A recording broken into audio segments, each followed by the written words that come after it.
Cinema చాలా బాగుందండి. ప్రతి తెలుగు వాళ్ళు ఈ సినిమాని చూడాలి. ఎందుకంటే ఈ రాజకీయ పార్టీలు రైతులతో, మనుషులతో, ఓటర్లతో ఎలా ఆడుకుంటున్నారో, ప్రజల్ని ఎలా అమాయకుల్ని చేస్తున్నారో అనేది ఈ సినిమాలో చాలా చక్కగా చూపించారండి. రాష్ట్ర భవిష్యత్తు కోసం ఆలోచించి దర్శకుడు భానుశంకర్ గారు చాలా బాగా చేశారు ఈ సినిమాని. తెలుగువారి పౌరుషం ఏంటో, తెలుగువారు తలుచుకుంటే ఏం జరుగుతుంది అనేది ఈ సినిమా క్లైమాక్స్లో ఉందండి.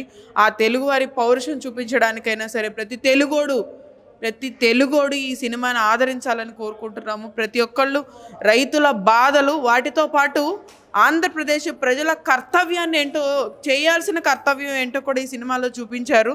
రాబోయే ఈ ఎన్నికల సమయంలో ఈ సినిమాని చూసి ఎలా మేలుకోవాలో, ప్రతి ఒక్కళ్ళు రాజకీయ పార్టీల ఊబిలో పడకుండా ఎలా మేలుకోవాలనేది ఈ సినిమాలో చూపించారండి.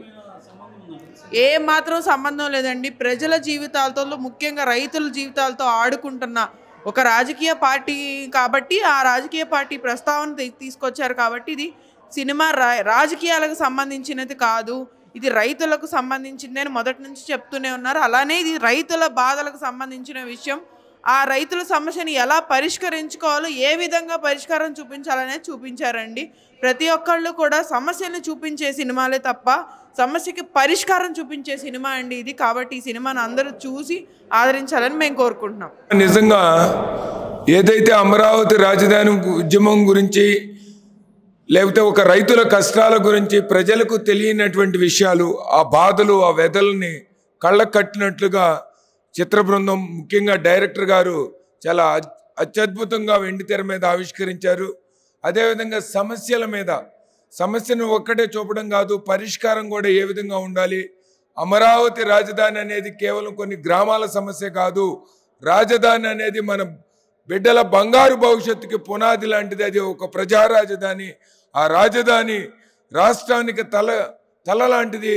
ఆ తల లేకపోతే మొండెం లేని శరీరం ఏ విధంగా నిర్వీర్యం అయిపోయిద్దో అని ఒక భావాన్ని అత్యద్భుతమైనటువంటి రీతిలో తెలియజేసినందుకు చిత్ర బృందానికి, అమరావతి ఉద్యమకారుడిగా వారికి చేతులెత్తి నమస్కరిస్తున్నా.